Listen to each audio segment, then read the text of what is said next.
Muito boa tarde, pessoal. Estamos aqui ao vivo, hoje, dia 6 de setembro de 2023, às 17 horas, um pouco mais cedo hoje.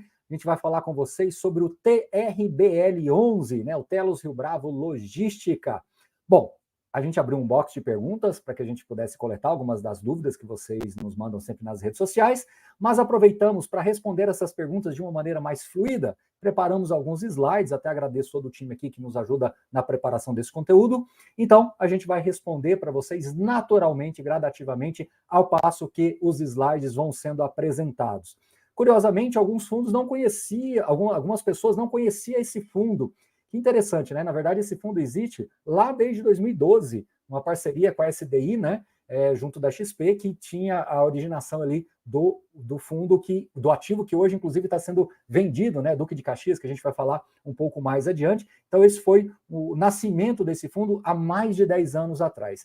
E, recentemente, foi fortalecida essa parceria entre Rio Bravo e Telos, né? Já há alguns anos, a Rio Bravo já tinha assumido a gestão do fundo e de alguns meses para cá, essa parceria foi definitivamente consolidada até com a mudança do ticker, que agora é TRBL11, tá bom? O antigo SDIL11, agora TRBL11, consolidando essa parceria entre Rio Bravo e Telos. Então, lembrando, tá? Não é um fundo novo, não é um case novo aqui, já pelo contrário, esse fundo já existe há mais de 10 anos, mas com essa gestão nova agora, né? Lembrando assim, é um novo entre aspas, tá? Já, na verdade, essa gestão já está há alguns anos também, mas eu acho que a troca do ticker consolida definitivamente essa parceria, essa cogestão junto com a Rio Bravo entre Telos, tá bom?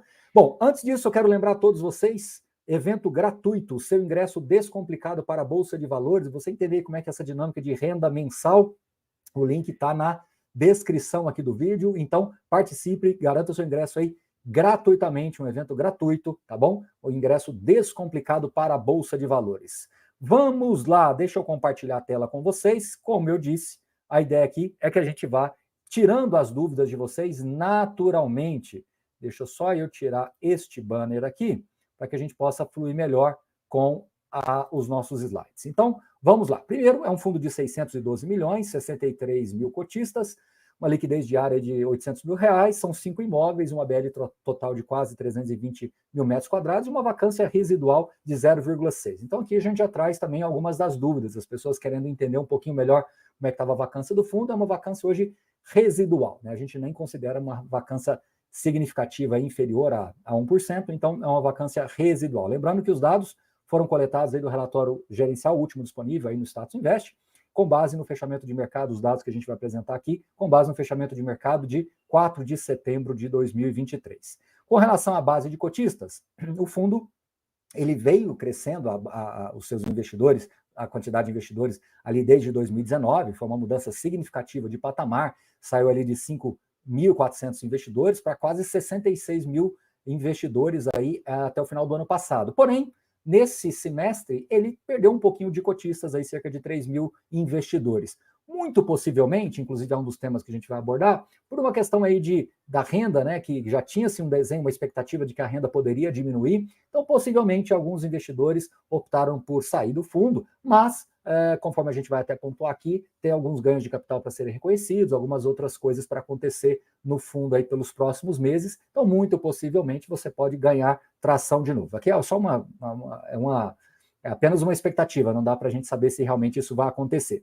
Lembrando que o mercado saiu também aí de 200 mil investidores para 2 milhões e 200, o fundo cresceu nessa mesma magnitude também, né, praticamente 10 vezes, aí saiu de 5 mil para 66, até mais do que 10 vezes, e perdeu um pouquinho aí nessa reta final, o que é relativamente natural em alguns fundos, não tem nada de errado nisso não.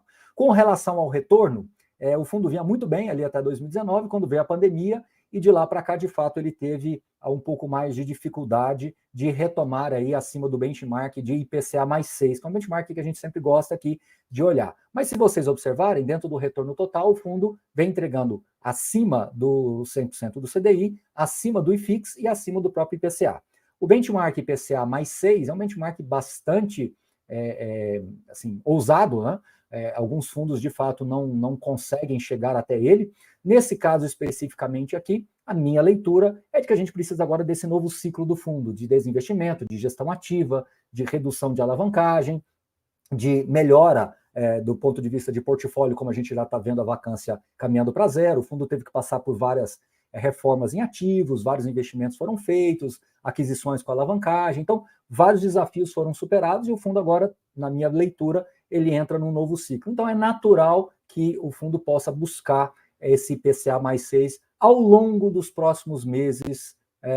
Veja, isso não é no curtíssimo prazo, é ao longo dos próximos meses, considerando esse próximo ciclo do fundo, que deve ir ali até 2025, 2026. Então, eu diria até pelos próximos anos, tá? Entre aí 12 e 24 meses, o fundo tem resultados para serem reconhecidos. Então, me parece natural e razoável que busque essa quantidade de cotistas. É apenas uma expectativa, não dá para dizer que vai acontecer, mas existe essa possibilidade sim, tá bom?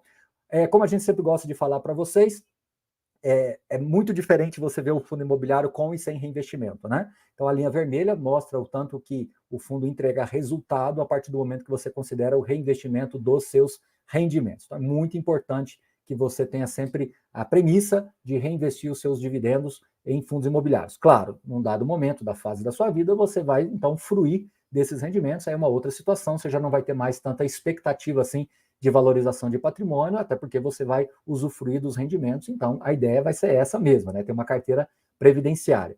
Do ponto de vista de liquidez, o fundo cresceu muito a liquidez ali em 2020, né? Chegou a bater uma liquidez ali de 6 milhões de reais, bastante fora da curva, mas hoje ele está muito próximo da sua média, que é de cerca de 770 mil reais. Próximo de 800 mil, conforme até pontuamos aí nos primeiros slides aqui do fundo, tá bom? Então, liquidez subiu bastante, agora ela se acomodou desses últimos 2 anos para cá.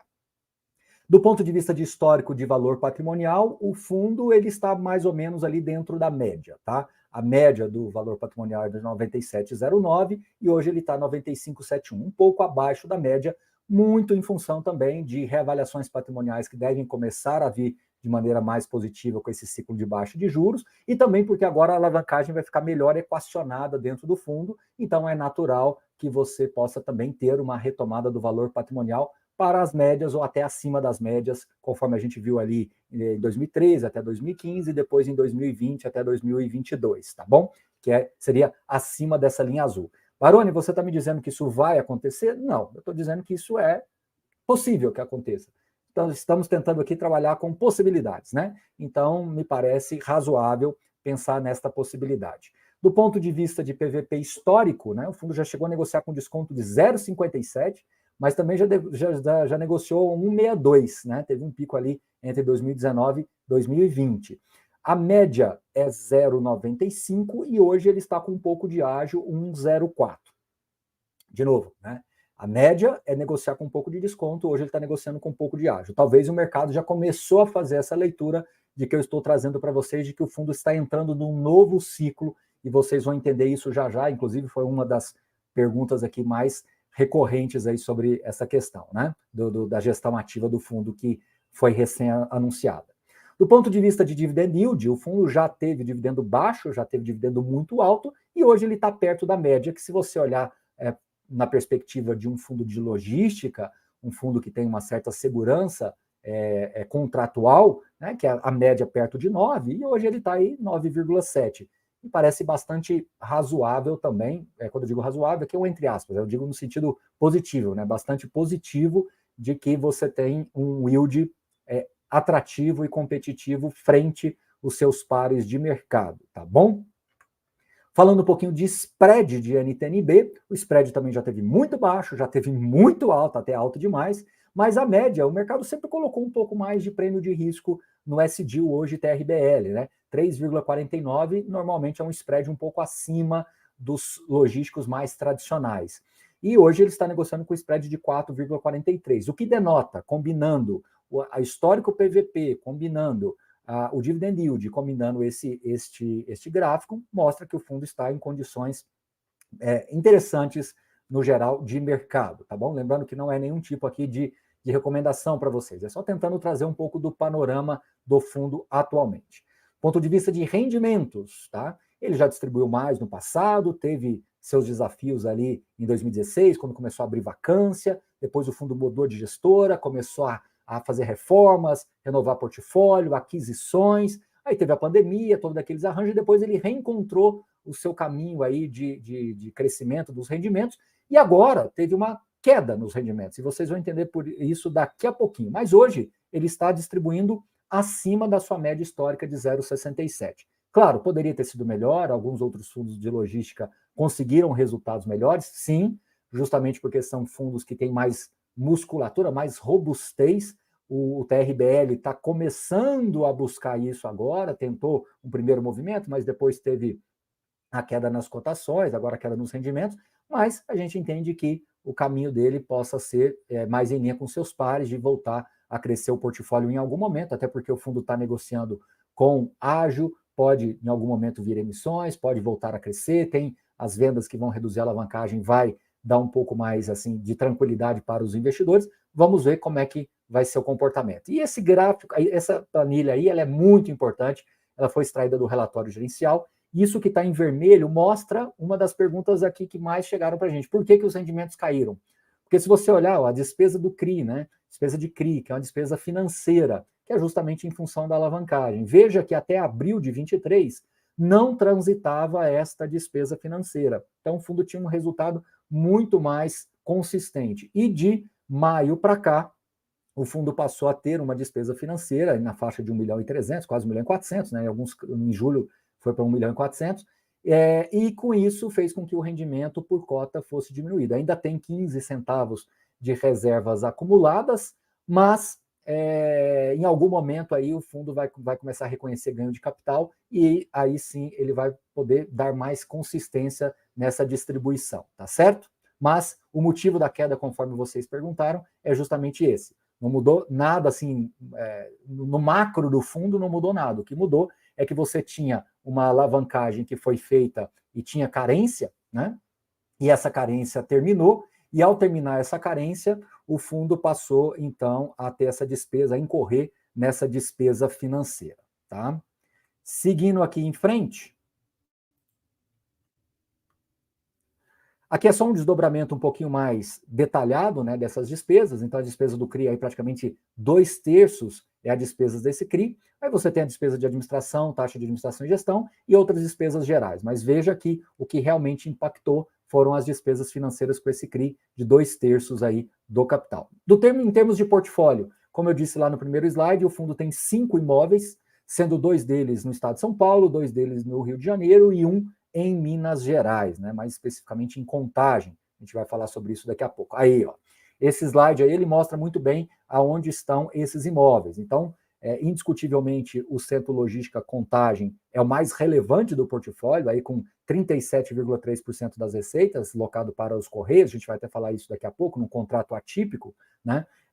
Enfim, o fundo é dono de 100% desse imóvel, está 100% ocupado, então é um ativo mais importante. O segundo ativo mais importante é o ativo One Park, que também foi totalmente remodelado, bastante investimento foi feito ali, em Ribeirão Pires, principal locatário ali é a Braskem, e esse imóvel representa 24,6% das receitas. O segundo imóvel mais importante é o Internacional Business Park em termos de ABL, mas em termos de receita é o Multimodal Duque de Caxias, que um é do ladinho do outro e vocês vão ver uma imagem daqui a pouco em que isso vai ficar mais claro. Esses dois imóveis, inclusive, vão passar por uma venda, né? E a gente vai entender isso daqui a pouquinho. Mas eu queria só fazer uma observação aqui, dizendo que o Galpão Guarulhos também foi totalmente remodelado. Então, veja os desafios, e aí justifica um pouco das quedas dos rendimentos no passado, dos desafios que o fundo teve, dos investimentos que o fundo teve para conseguir aí ajustar o seu portfólio, tá? Como eu disse, em termos de locatários, os 3 principais locatários Correios, com 37% das receitas, BR Foods, com 24%, e Braskem, com 16% das receitas. Aqui tem outros dados, o fundo tem aluguel ainda em GPM, aluguel IPCA, lembrando que normalmente os contratos só corrigem quando tem variação positiva, então isso é ruim, é bom por um lado porque não tem redução, mas é ruim por outro porque você acaba também não tendo aumento, né? E hoje o fundo ele é bem dividido entre típico e atípico, praticamente aí meio a meio, né? Um pouquinho mais de contrato típico de 52%. Em termos setoriais, ele tem quase 40% em e-commerce, né? O que é bem interessante aí para o atual momento. E aí entra agora um fato relevante que foi publicado bem recentemente, e aqui agora já começa a mudar o perfil do fundo, porque ele assinou um compromisso de venda dos 2 ativos, e sendo que esse primeiro, esse multimodal Duque de Caxias aí, da imagem, é o original, é o S-Deal, ele nasceu com este imóvel aí em Duque de Caxias, e lá no fundo, vocês estão vendo lá em destaque amarelo, é o International Business Park, que é um grudadinho no outro, mas esse International Business Park, ele é um imóvel que é praticamente um terreno, né? Ele basicamente serve como estacionamento para os caminhões, e veja, você acaba tendo um grande complexo logístico. E a transação, ela é interessante porque ela tem um volume grande, 246 milhões, né? Você vê que um fundo de 600 milhões está vendendo 246 milhões, é bastante significativo. Então, são 2 imóveis, eu vou até voltar o slide aqui, ó, são 2 imóveis, né, que juntos representam quase 30% da receita contratada do fundo. Em termos de ABL, ó, 44 mais 52, você tem aí 96, né, 96, 97 mil metros quadrados, é bastante significativa aí a área que está sendo desinvestida, né, que está sendo vendida. Essa transação de 246 milhões, muita gente perguntou sobre ela. Então vamos lá, o valor da transação é esse, vai ser pago um sinal de 44 milhões, que é 18%, depois a segunda parcela no primeiro dia subsequente ali no semestre, que é 35 milhões, e 4 parcelas também subsequentes semestrais de 41,51 milhões de reais, todas elas corrigidas por uma taxa bem interessante, CDI mais 2.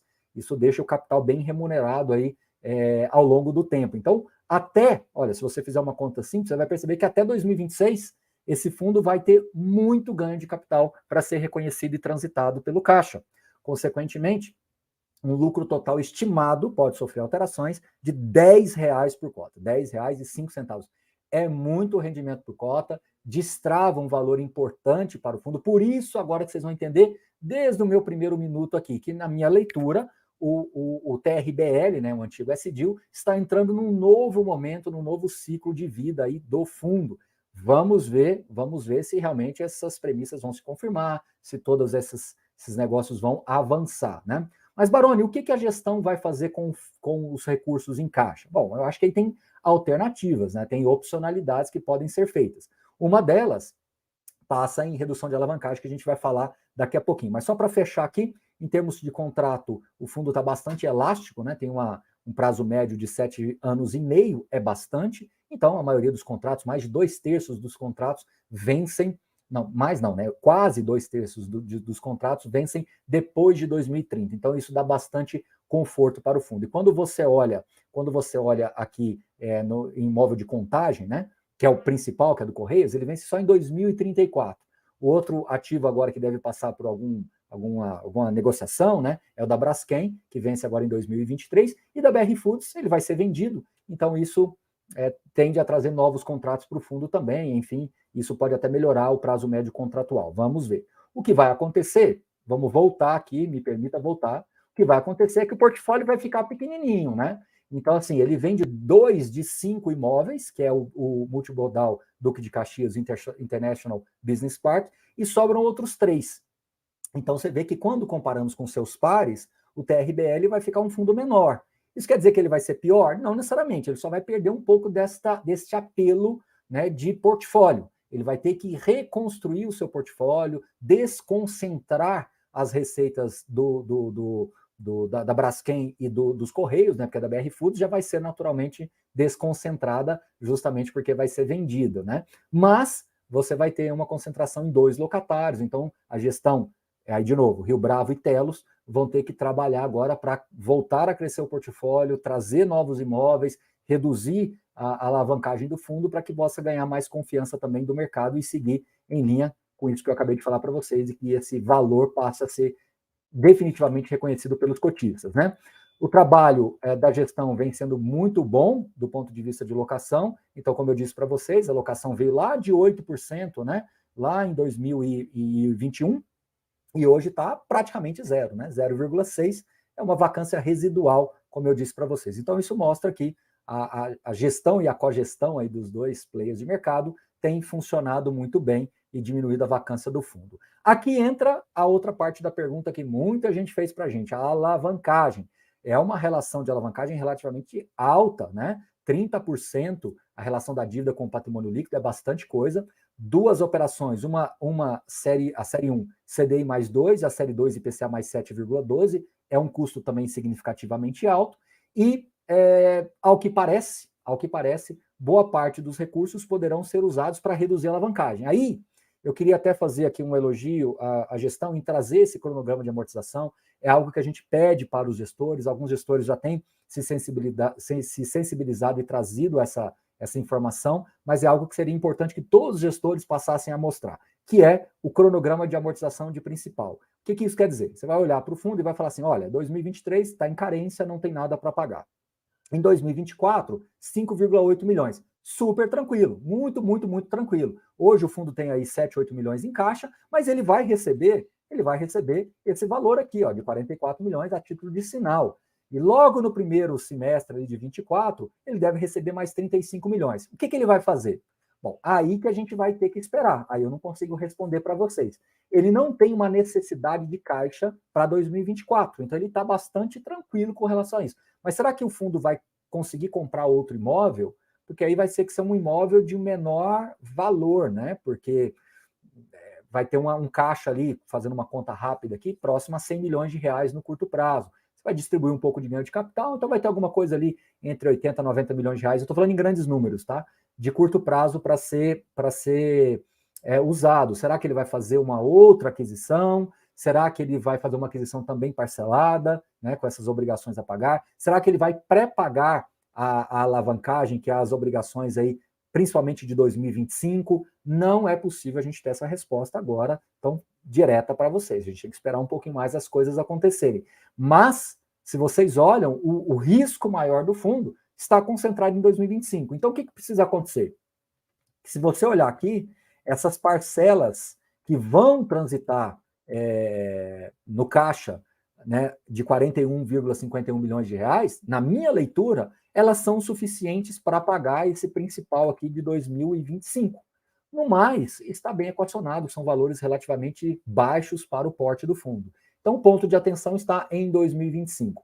Baroni, como é que vai ficar a renda? Difícil saber, porque ele vai perder a receita dos dois ativos. Por outro lado, ele pode acelerar um pouco desse pré-pagamento para conseguir equacionar melhor a estrutura de capital do fundo e reduzir a alavancagem.